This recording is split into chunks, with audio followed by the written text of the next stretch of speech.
You're scrolling, drifting through the endless static of the algorithm, waiting for the signal to cut through the noise. Consider, if you will, that you just found the frequency.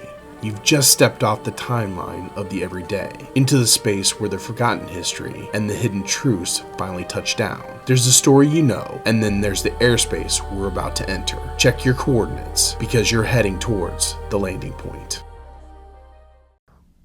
Welcome back, friends. Today's story: You Can't Handcuff Me.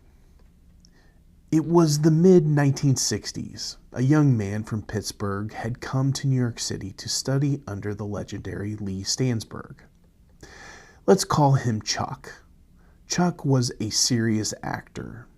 He was intelligent, intensely observant, and posed a very specific, quiet sort of energy. But in the bustling, larger-than-life theater world of New York, success was elusive. He picked up a small role here and there, a television appearance, a forgotten movie. Nothing that paid the rent comfortably, let alone etch his name in lights. Then came a phone call. A brilliant, rising director named Mike Nichols was putting together a new picture.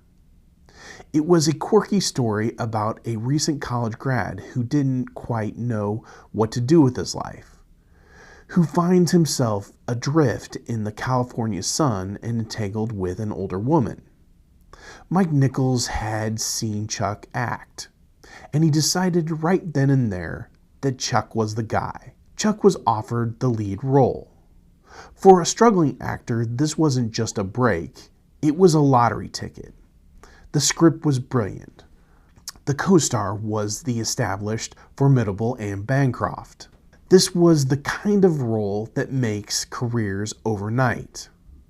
But there was a catch. The studio backing the film was run by the notorious heavyweight producer who operated under the old Hollywood rules. He insisted that if Chuck wanted the part, he had to sign a 7-year multi-picture contract. It was a standard practice back then. The studio invests in making you a star, and they own you for the better part of a decade. To most starving actors, that sounds like security. To Chuck, it sounded like handcuffs. Chuck valued his independence more than anything. He wanted to write. He wanted to direct. He wanted the freedom to be his own man, to pick his own projects, and to walk away when something didn't feel right. So staring down the barrel of a guaranteed fame and fortune, Chuck said no. He walked away. Mike Nichols, suddenly without a leading man, had to scramble.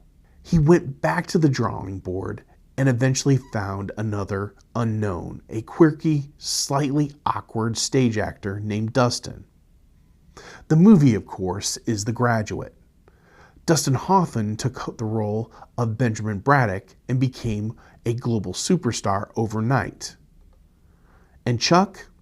You might think Chuck faded away into obscurity, kicking himself for the rest of his life over the one that got away. You might assume he became a bitter footnote in Hollywood history. But Chuck wasn't the type to look back with regret. He kept working. He brought a certain agitated brilliance to the screen. He became a master of the deadpan, a man who could make exasperation look like high art.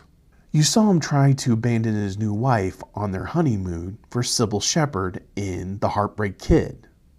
You saw him as the dead-eyed, fugitive accountant driving Robert De Niro absolute crazy in Midnight Run. You saw him play the foil to the giant, slobbering Saint Bernard named Beethoven. He didn't just act.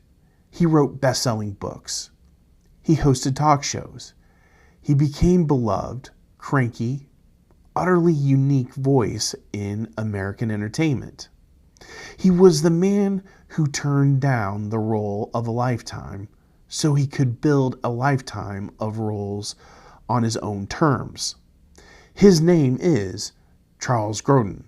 And whether you realize it or not, this is the landing point.